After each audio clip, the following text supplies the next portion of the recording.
Hey, just a really quick video of me pushing down to the far end of my workshop so that I can fix something.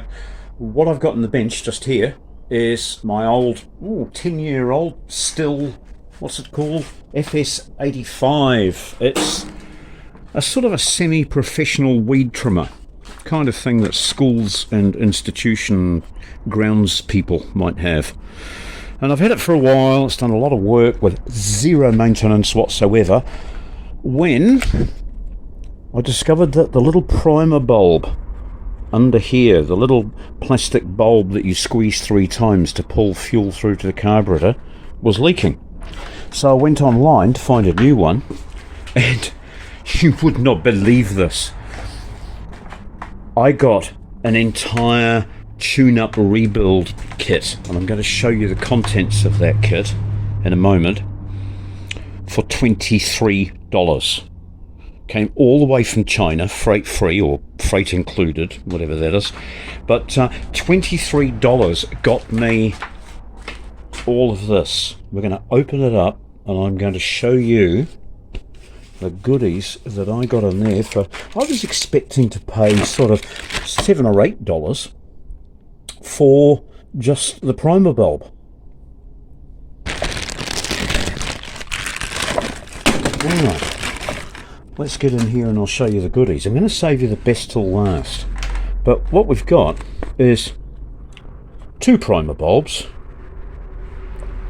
a weighted fuel filter to keep it into the bottom, a new set of silicon fuel lines because the old ones deteriorate after a few years, some gaskets for both sides of the carburetor, and a brand new spark plug. Now, it's a no-name spark plug. I don't expect it to be anything flash.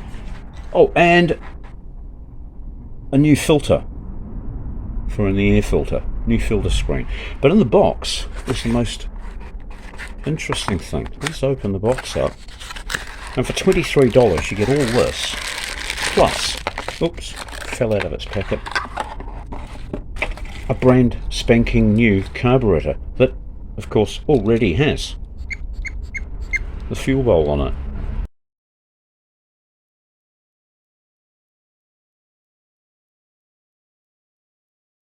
So in the next 10 or 15 minutes I'm going to replace the carburetor, fit new fuel lines with a new fuel filter, put in a new spark plug and a new air filter using new gaskets, and I'll have 2 of these to put in a safe place.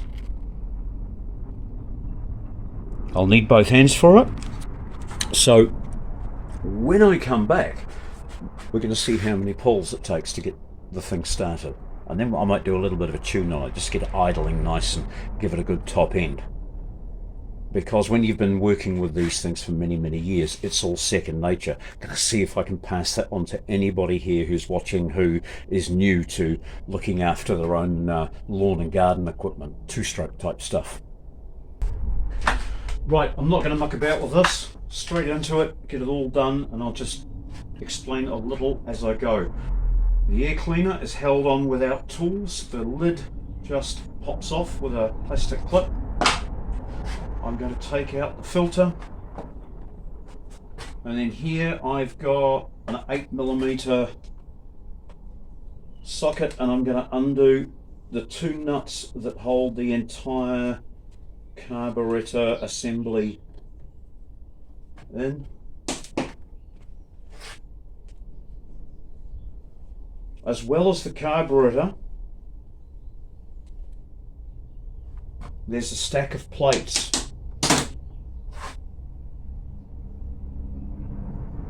Find those just here. These plates radiate heat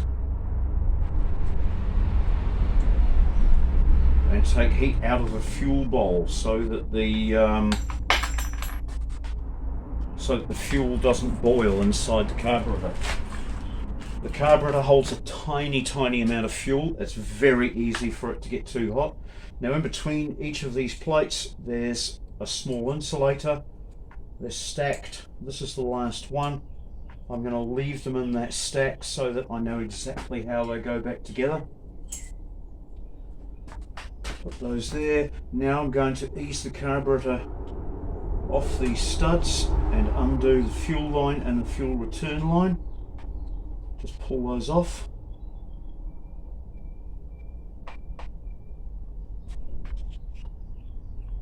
That's the entire carburetor removed. Now if you're going to be working on these, it's a good idea to get yourself a set of Torx screws. Get the security Torx, which have the small hole in the top. Then you can do security screws, the ones that are designed to keep you out. So I'm now going to remove this top cover. Still probably have a special spark plug spanner that fits in here. I don't have that spark plug spanner, so mine will only fit in here if I take off this cover.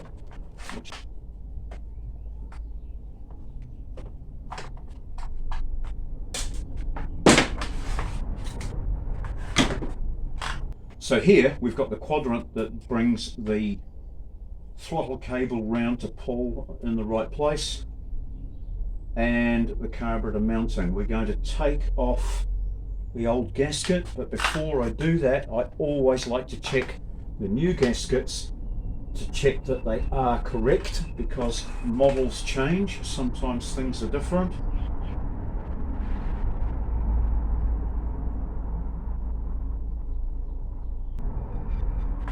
So I've now determined that it's this gasket and it's this way up with the small hole at the bottom to line up with the hole in here.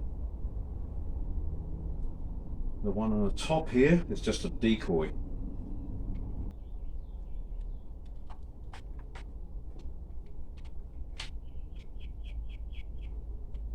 Wait a minute. The gasket's already off, it's stuck on to the old carburetor.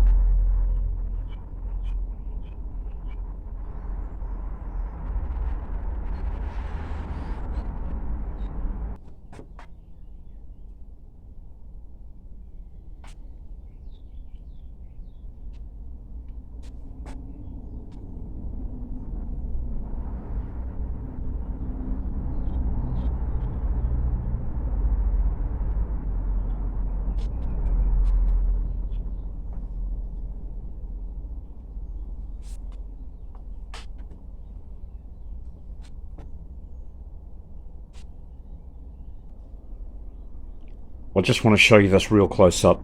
When you buy generic parts, there's always a chance that things might not be dead right. Now, I'm thinking that this cable is just a touch loose, but at some point in the cable you will find adjustment. Looks like it's on the other end. I'm going to have to open the trigger to get a little bit. Actually, now I feel it, it feels just as it used to. When I take the twitch out of the carburetor, that will be good as gold. Now it's real unfortunate, but I can't take advantage of this new assembly here because I've got the old type of tank, which has got two separate holes instead of one large hole. I can't modify the tank because those holes are too far apart. I'll end up with a horrible leaky mess. So I'm just going to stick with what I've got, put it back together using these hoses, which weren't the cause of my problem anyway, so we should at least be able to get the thing going. And I'll replace these at a later date. When they took the lead out of fuel and gave us premium unleaded petrol or pulp, they had to put other stuff in to replace the lead. Toluene and toluol were two of the chemicals that they use, and they destroy most plastics and rubbers over time. So you'll find that as your weed eater gets really old, your tank's going to get brittle from constant exposure to hydrocarbons. These hoses crack and shrink and harden, so they've got to be replaced every 2 or 3 years. It's an infinitesimal small cost, but you must do it to keep everything running nicely. Now, one problem my weed eater's got is it doesn't have a choke anymore. There's a two-piece mechanism, and one piece fell off, and there's no way I could get it to glue back on again, so I just managed without a choke. Means that when I first start the weed eater, it misbehaves for 30 seconds or a minute until it's running nice. I've learned to cope with it. So you can see that all of this was simple pimple, real easy. There's no need to be paying $60 or $70 an hour for a small engine person to do this kind of stuff for you.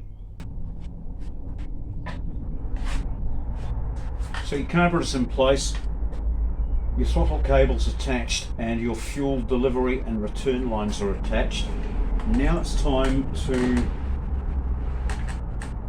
replace the stack of plates in the order that they came off. So starting at the back here,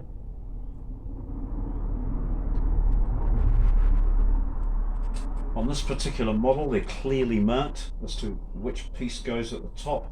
We've got the intermediate plate between each one.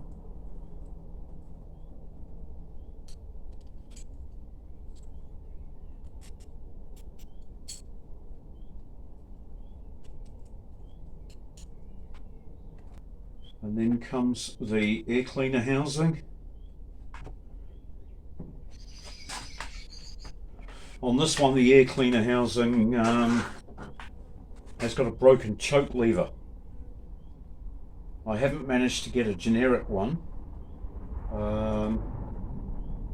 The genuine still one has been discontinued, so I just managed without a choke. Hasn't been a problem yet. It just runs a bit fluffy for the first 20 or 30 seconds.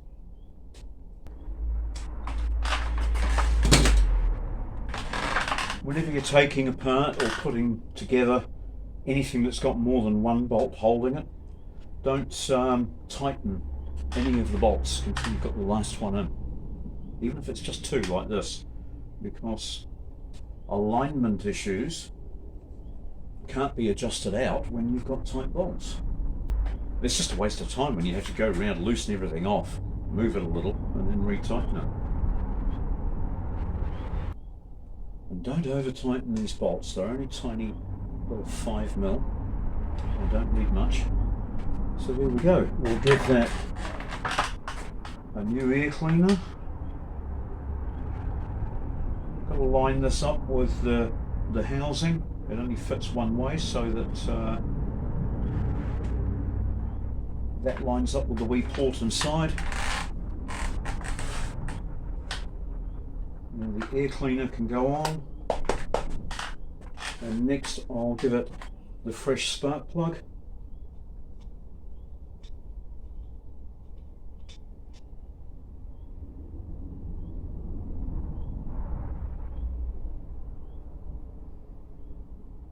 The old one looks good. It's been running clean. There's no sign of any rounding or overheating. It's the colour is perfect, running in the right heat range, I'd say. Just got to hope that this Chinesium spark plug is going to be as good.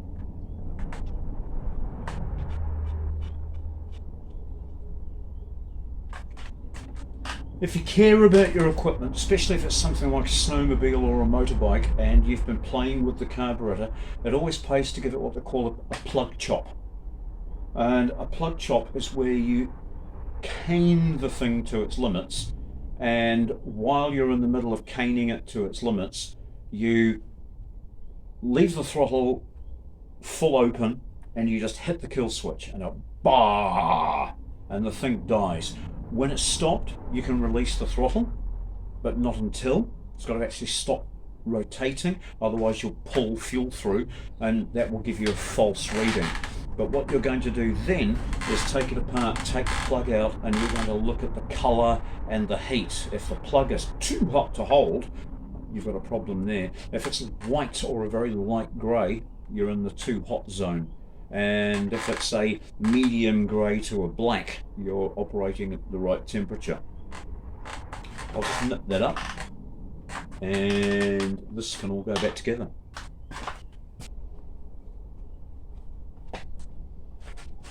making sure that everything's in its groove, all the holes line up.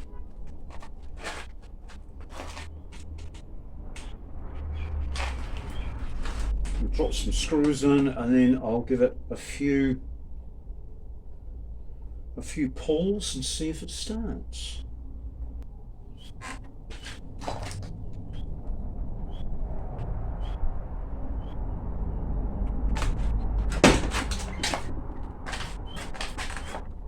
This'll take much tinkering.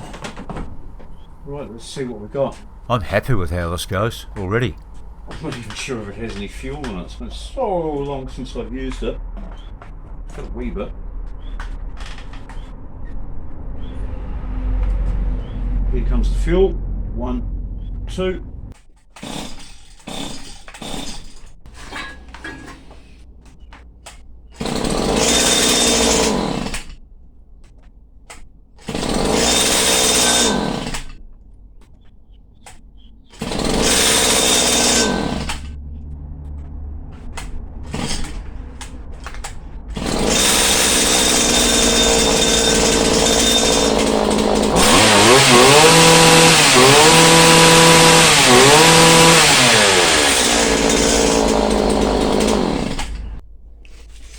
Now, just lastly, I want to show you this. This is a jiffy head. It's what the professionals use.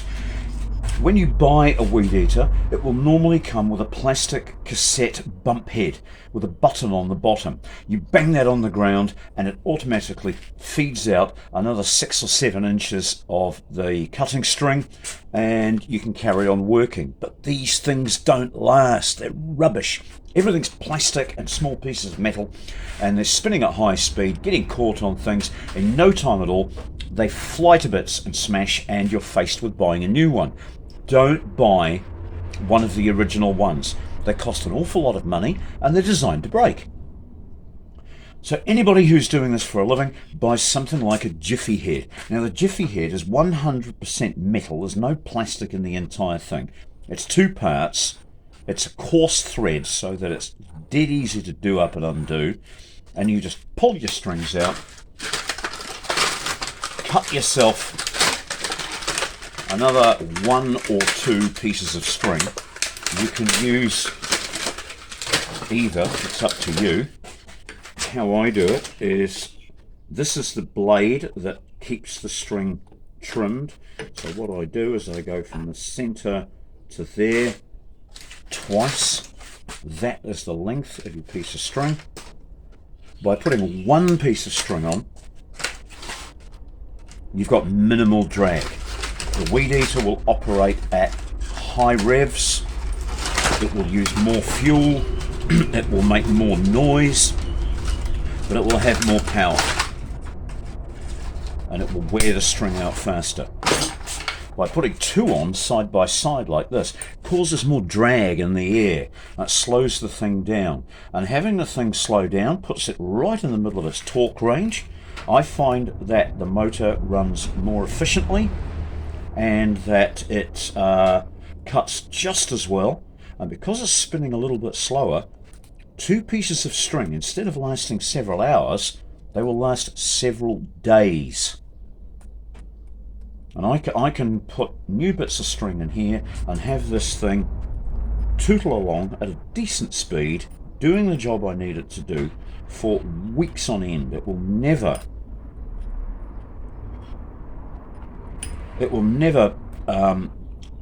stuff up in the middle of a job. I can do a day's worth of weed eating and have no issues at all. So halfway like that, give it a quick tighten up, job done. Centrifugal force will throw these out to their limit, and away we go. Let's take it outside and get some work done.